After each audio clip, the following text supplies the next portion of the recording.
Shalom, Bapak, Ibu, dan Saudaraku yang dikasihi Tuhan. Apa kabarnya? Bisa dilewati, amin. Hari ini kita sama-sama mau belajar firman kebenaran dengan tema Dimensi Keselamatan. Hari ini kita mau belajar tentang keselamatan. Karena pemahaman keselamatan yang benar adalah hal yang penting yang harus dimiliki oleh setiap orang percaya. Supaya orang percaya tersebut dapat hidup dengan benar. Dalam arti, orang percaya tersebut bisa hidup mengerjakan apa yang dikehendaki oleh Allah, sehingga layak masuk ke dalam kerajaan sorga. Ketika orang percaya tidak belajar dengan benar, kemudian merasa bahwa keselamatan telah dikerjakan oleh Yesus Kristus melalui penebusannya, dan hal itu merupakan anugerah yang terbesar dari Allah, di mana orang percaya tidak perlu merespon dengan perbuatannya, yang akhirnya membuat orang tersebut tidak dapat mengarahkan hidupnya untuk melakukan apa yang dikehendaki oleh Allah, karena menganggap semuanya telah selesai dikerjakan oleh Tuhan Yesus. Bapak, Ibu, dan Saudaraku yang dikasihi Tuhan, hari ini kita mau belajar satu kebenaran, bahwa keselamatan itu memiliki 3 dimensi.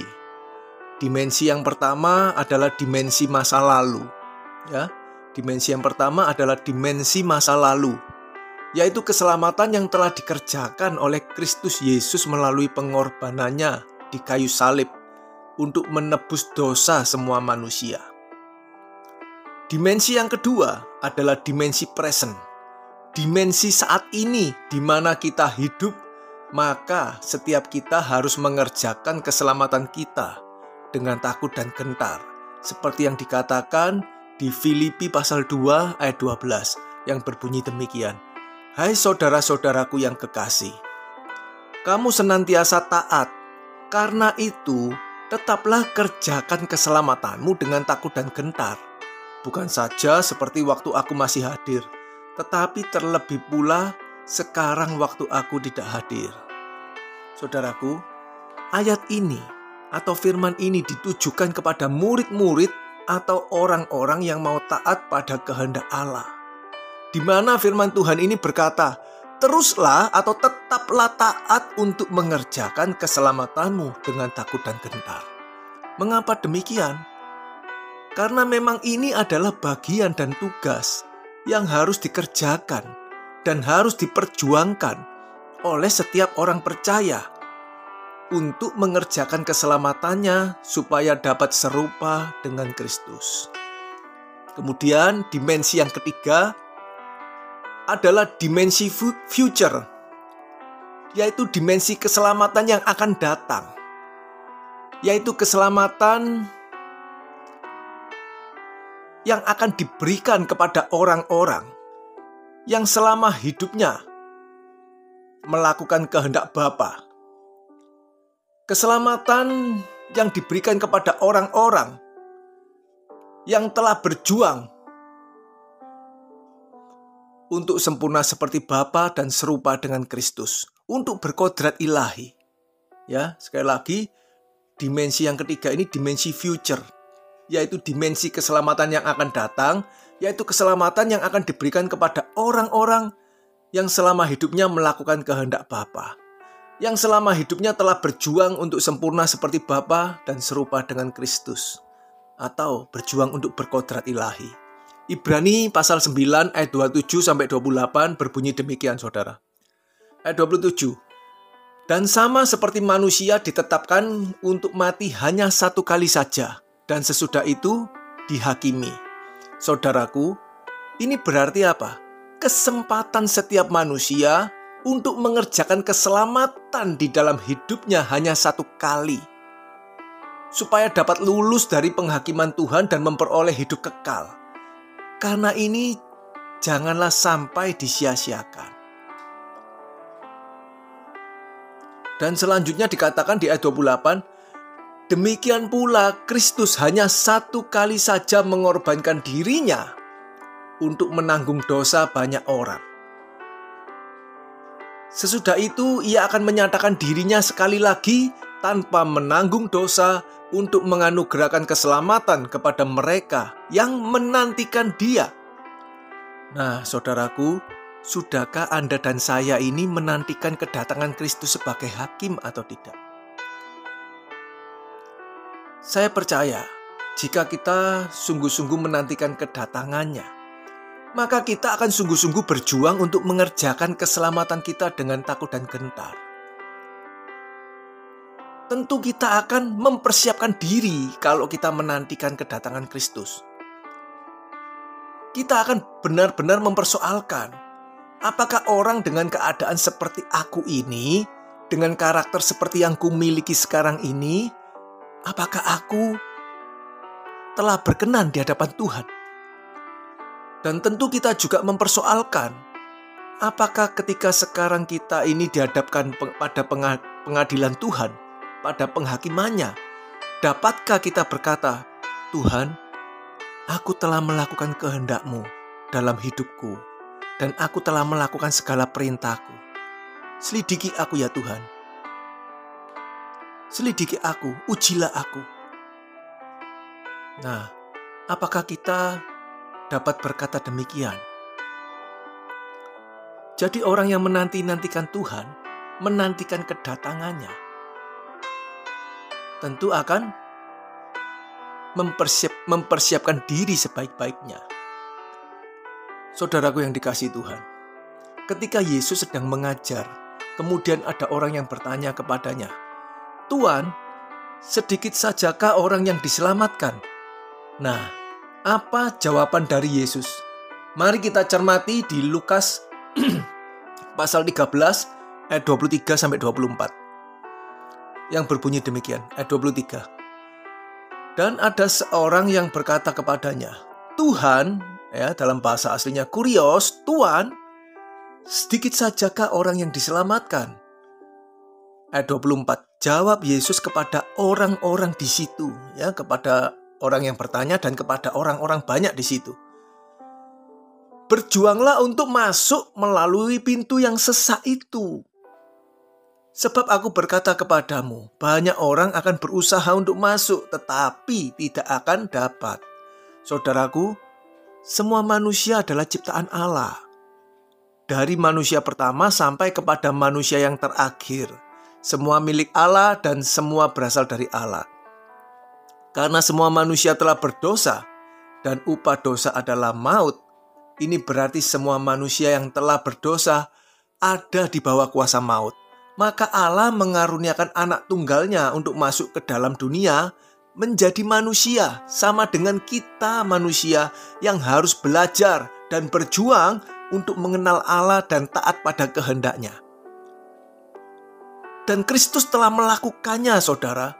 Maka dengan demikian darahnya yang tidak berdosa itu ketika ditumpahkan dapat menebus dosa semua umat manusia, dari manusia pertama sampai manusia terakhir nanti ketika Tuhan datang dalam penghakiman terakhir. Dan inilah keselamatan dimensi yang telah dikerjakan, ya, dimensi pertama yang telah dikerjakan oleh Yesus Kristus untuk menebus dosa manusia, sehingga manusia tidak lagi berada di bawah kuasa maut, yang mana membuat manusia bisa diperdamaikan dengan Allah. Artinya manusia ini bisa memiliki peluang, kesempatan untuk kembali diperdamaikan dengan Allah. 1 Yohanes pasal 2 ayat 2 berbunyi demikian. Dan Ia adalah pendamaian untuk segala dosa kita. Dan bukan untuk dosa kita saja, tetapi juga untuk dosa seluruh dunia. Amin, saudara. Tetapi mengenai hal bagaimana manusia bisa memberikan dirinya untuk berdamai dengan Allah, bagaimana supaya manusia itu bisa mengenal Allah dan melakukan kehendaknya, serta memiliki dan mengenakan pikiran perasaan Allah seperti yang terdapat dalam Kristus Yesus, itu bergantung pada perjuangan masing-masing orang percaya yang telah menerima penebusan oleh darah Kristus. Inilah keselamatan dimensi masa kini, yaitu dimensi sekarang yang harus dikerjakan oleh masing-masing orang supaya dapat mengalami diperdamaikan dengan Allah, yaitu ketika orang itu memberi diri diperdamaikan, memberi diri untuk berdamai dengan Allah. Dengan apa? Ya dengan belajar mengenal Allah, belajar untuk memiliki, memahami dan mengenakan pikiran perasaan Allah itu, belajar untuk serupa dengan Kristus. Nah, karena itu saudara, jawaban yang Yesus berikan kepada orang yang bertanya, "Tuhan, sedikit sajakah orang yang diselamatkan?" Maka Yesus menjawab di ayat 24 tadi, yang berkata, "Berjuanglah untuk masuk melalui pintu yang sesak itu. Sebab aku berkata kepadamu, banyak orang akan berusaha untuk masuk tetapi tidak akan dapat." Dengan kata lain, Yesus ini mau berkata, kalau engkau mau selamat, maka engkau sendirilah yang harus berjuang, bertarung, dan bergumul untuk masuk dan memperoleh keselamatan itu. Jadi, keselamatan itu diperoleh orang-orang yang dengan sepenuh hatinya mau memperjuangkan keselamatan tersebut. Sedangkan dikatakan oleh Yesus, banyak orang yang tidak sepenuh hatinya. Banyak orang akan berusaha supaya selamat, supaya masuk kerajaan Allah, tetapi tidak akan dapat. Makanya kita bisa melihat contoh yang Yesus berikan. Ya, kita baca saja supaya jelas di Matius pasal 7 ayat 22 sampai 23. Ayat 22. Pada hari terakhir banyak orang akan berseru kepadaku, "Tuhan, Tuhan, bukankah kami bernubuat demi nama-Mu dan mengusir setan demi nama-Mu, mengadakan banyak mujizat demi nama-Mu juga?" Ini loh orang-orang yang pelayanan, yang katanya pelayanan mimbar, yang katanya ini hamba-hamba Allah, hamba Tuhan. Yang orang itu rajin, hidupnya dihabiskan di gereja, yang hidupnya dipakai untuk pelayanan. Tetapi apa kata Yesus? Ayat 23, pada waktu itulah aku akan berterus terang kepada mereka, orang-orang seperti ini maksudnya, dan berkata, aku tidak pernah mengenal kamu. Enyala daripadaku, kamu sekalian pembuat kejahatan. Mari kita belajar memahami ketika Yesus mengatakan, banyak orang akan berusaha untuk masuk, untuk selamat tetapi tidak dapat. Mengapa? Karena mereka berusaha untuk selamatnya dengan cara yang salah.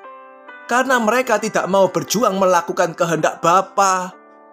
Mereka berusaha untuk masuk kerajaan Allah, untuk selamat dengan pikiran mereka sendiri, yang merasa bahwa keselamatan sudah dikerjakan oleh Kristus.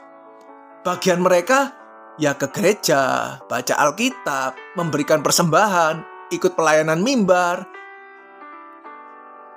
menjadi aktivis gereja, menjadi diaken, menjadi pendeta, dan lain sebagainya, menjadi pemusik, menjadi WL singer. Tetapi kita bisa melihat bahwa orang-orang yang demikian akan ditolak oleh Kristus yang dikatakan, aku tidak pernah mengenal kamu. Yang dalam bahasa aslinya dikatakan, aku tidak pernah memahami kamu. Aku tidak pernah bisa menikmati kamu. Karena kamu sekalian pembuat kejahatan. Kamu sekalian tidak pernah melakukan apa yang dikehendaki oleh Allah. Dengan kata lain saudara, karena kamu sekalian tidak pernah berjuang mengerjakan keselamatanmu.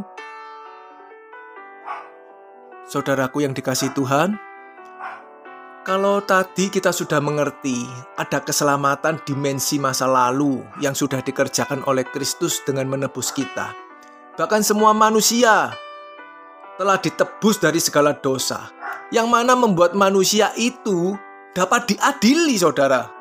Apakah dalam kehidupannya manusia yang telah ditebus itu berjuang mengerjakan keselamatan yang menjadi bagiannya atau tidak? Makanya Yesus berkata, ikutlah aku dan belajarlah kepadaku. Di lain kesempatan Yesus juga berkata, ikutilah jejakku. Karena barang siapa yang tidak melalui aku atau tidak mengikuti jejakku, orang tersebut tidak akan datang kepada Bapa. Mengapa demikian? Karena akulah jalan, akulah kebenaran dan hidup. Tidak seorang pun yang datang kepada Bapa kalau tidak melalui atau tidak mengikuti aku. Maka dari itu, saudaraku, kita ini harus mengikuti jejak hidup Yesus, yaitu mengikuti cara hidup yang ditinggalkan atau diteladankan oleh Yesus Kristus. Cara hidup anak Allah itu loh, supaya kita pun bisa serupa dengan Yesus. Inilah keselamatan dimensi masa kini, yaitu keselamatan yang harus masing-masing kita perjuangkan. Inilah keselamatan yang dikehendaki oleh Allah, yaitu supaya kita dapat menjadi serupa dengan gambaran anaknya. Dan ketika kita telah berkeadaan seperti anaknya yang sulung, kita memiliki kodrat ilahi, atau memiliki natur dan gairah yang sama dengan Kristus, maka kita pun dapat dimuliakan menjadi saudara-saudara Yesus, menjadi anak-anak Allah di dalam kerajaan Bapa. Amin. Dan ini adalah keselamatan dimensi yang ketiga, yaitu keselamatan yang akan datang, yang dikaruniakan kepada orang-orang yang telah berjuang dan telah berkeadaan sempurna seperti Bapa dan serupa dengan Kristus. Sebagai penutup, mari kita mencermati lanjutan perkataan Yesus ketika ada orang yang bertanya kepadanya, "Tuhan, sedikit sajakah orang yang diselamatkan?"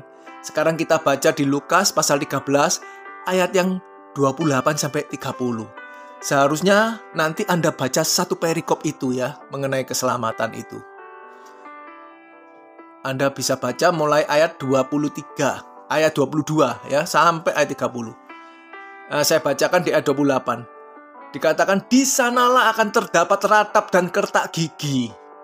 Apabila kamu akan melihat Abraham dan Ishak dan Yakub dan semua nabi di dalam kerajaan Allah, tetapi kamu sendiri dicampakkan keluar."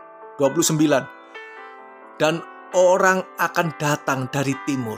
Ya, perhatikan ya. Orang akan datang dari timur dan barat, dan dari utara dan selatan. Mereka akan duduk makan di dalam kerajaan Allah. 30. "Dan sesungguhnya ada orang yang terakhir yang akan menjadi orang yang terdahulu. Dan ada orang yang terdahulu yang akan menjadi orang yang terakhir." Saudaraku yang terkasih, orang yang tidak berjuang mengerjakan keselamatannya, yang dengan setengah hati atau cuma berusaha tetapi tidak berjuang sungguh-sungguh, akan tertolak. Tetapi Yesus sudah berkata, ada orang akan datang dari timur dan barat dan dari utara dan selatan, di mana orang-orang ini telah berjuang mengerjakan keselamatannya dengan takut dan gentar, telah berjuang untuk masuk melalui pintu yang sesak itu, dan mereka nanti akan duduk makan di dalam kerajaan Allah. Yesus juga mengingatkan, ada orang yang terakhir mendengar Injil, menerima kebenaran, dan orang itu mau berjuang mengerjakannya, mengerjakan keselamatannya. Maka orang itu akan menjadi orang yang terdahulu untuk memperoleh keselamatan dalam kerajaan Allah. Sebaliknya, ada orang-orang yang terdahulu mendengar Injil tetapi meremehkannya, menganggap enteng dan berkata, "Wis tah, sekali selamat tetap selamat. Sudahlah, sekali selamat tetap selamat." Dan berkata bahwa keselamatan adalah anugerah yang diberikan oleh Allah dan tidak diperlukan perbuatan baik kita, sehingga orang tersebut tidak mengerjakan keselamatannya. Maka Yesus sudah berkata, orang itu akan ditolak dan akan ada ratapan dan kertak gigi. Jadi, teruslah berjuang dan tetaplah semangat. Amin. Tuhan Yesus memberkati kita semua.